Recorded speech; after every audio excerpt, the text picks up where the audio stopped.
today we are not going to talk about Spotify or how it is working. We already did that back in episode 56. You guys should check this episode also.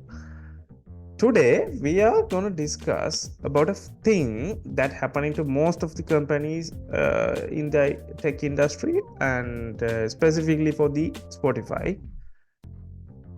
The problem is Spotify might be dying sooner than later. I think it's better really close because in this episode we're gonna discuss about what went wrong on Spotify. It's so popular among a lot of people, but today we're gonna discuss how the death of Spotify will be happening. Okay, before starting all the things, we'll get quick catch up with what is Spotify. Spotify is a music streaming service. Yeah. Right, Macha?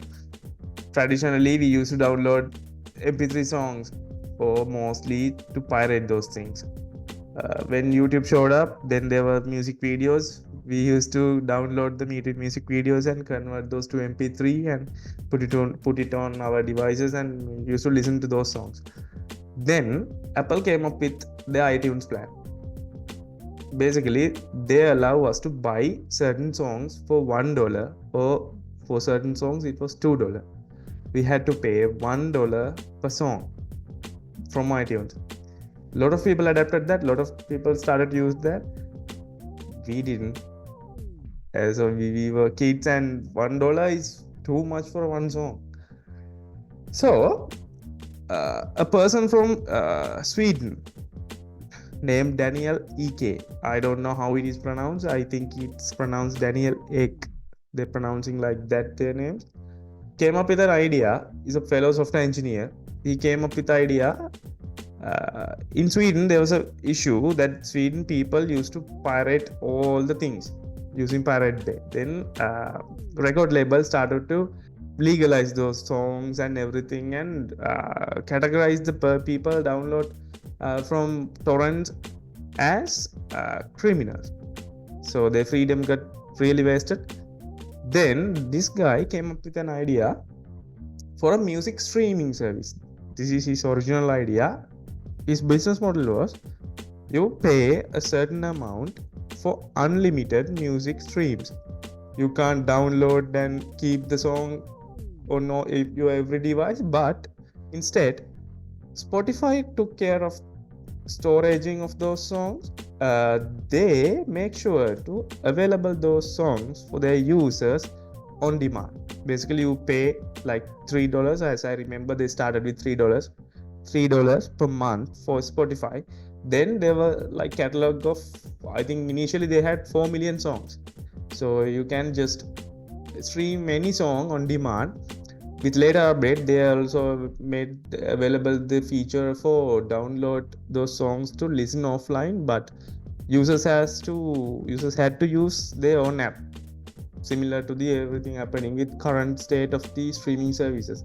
Apple Music also currently does that. YouTube Music and even YouTube Premium does that. Every other one started to catch up with those things.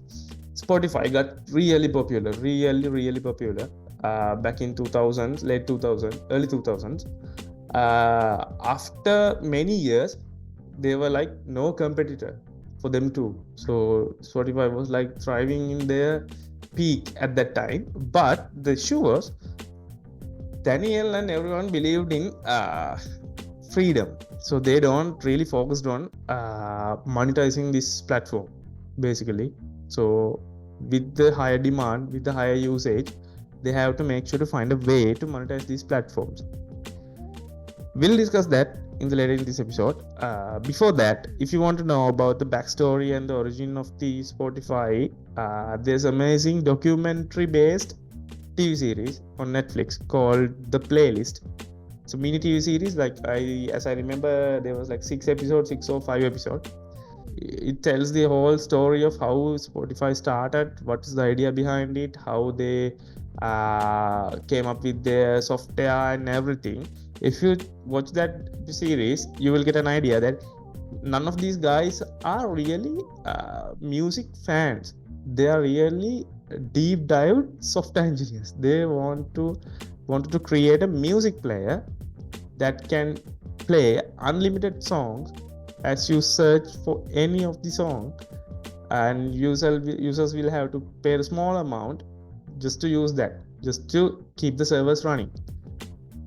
Then later, streaming business got really big. Check our stats on 2023. I have the numbers for the Spotify.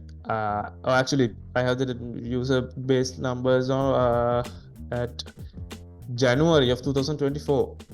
Spotify has monthly active users of 602 million. 602 million monthly active users, but still they are not a profitable company. Like, imagine that you are having more than 500 million users, active users, but you can't make a profit out of it. So this business model have certain downfalls. So we should discuss about it. We will discuss about it.